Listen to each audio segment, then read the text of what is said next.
suited man nodded and wrote something down.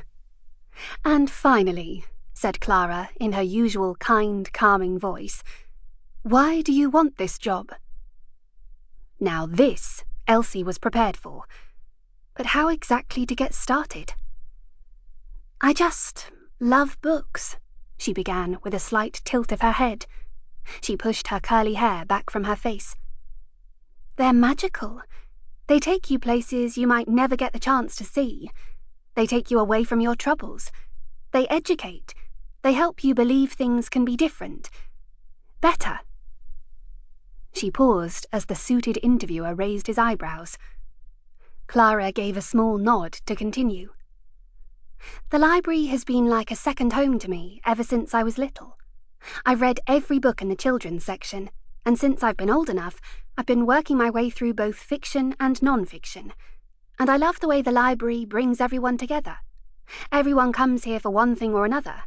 I can't think of anywhere better to work. This would be a dream come true for me, to be surrounded by books all day and share that love with other people."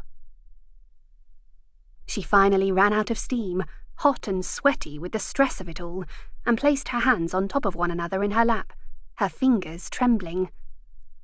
Clara smiled, and something in the flash of her eyes urged Elsie to relax. "You certainly know everything there is to know about the library. You've been volunteering for years now. Even as a child, you were always helping me to put books away after being curled up in the corner all day." "We do have other people to see," the suited interviewer said, shooting a look at Clara like she was breaking some kind of rule by being nice to her. "So thank you for your time, and we'll let you know over the next couple of days." Elsie stood and offered her hand to shake. Should she have wiped it first? Was it sweaty? Too late now. She tried a confident smile. "Thank you for seeing me." As she left, Clara gave her a wink when the man's back was turned. She wanted to believe the wink was a good sign, but the chances were the other applicants were less socially awkward and far more confident. They probably didn't turn red as soon as a stranger spoke to them. There was nothing more she could do now, but it didn't stop her brain taunting her with the things she should have said. All the things she should have phrased differently zipped through her mind, and a little voice deep inside accused her of ruining everything by blushing so fiercely. Why did her body have to react that way? She pushed the thoughts away, leaving the small back office and walking through the library to the front door.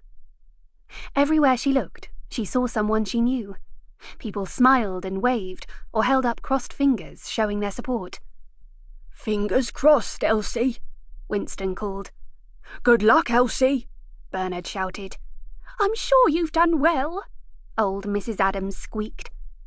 Elsie responded to their comments with grateful thanks and mirrored their gestures by crossing her fingers and squeezing them together as tightly as possible. She so desperately wanted this job.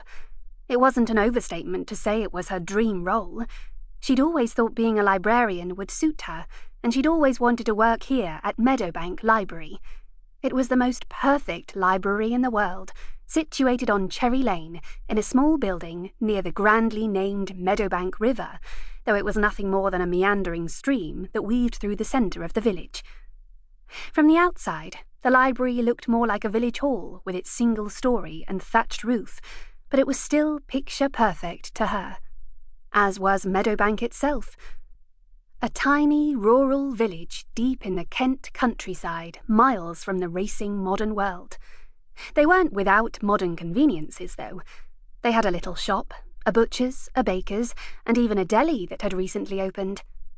Yet on all sides were rolling fields, woods and pastures that slowed time and formed a bubble around them.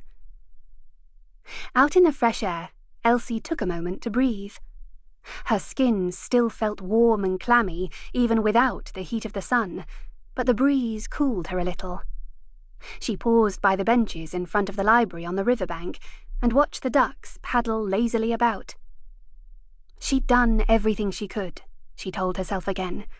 She'd prepared as much as possible, and she'd handled the quite frankly bizarre questions as well as anyone could, considering she had no idea what the right answer actually was.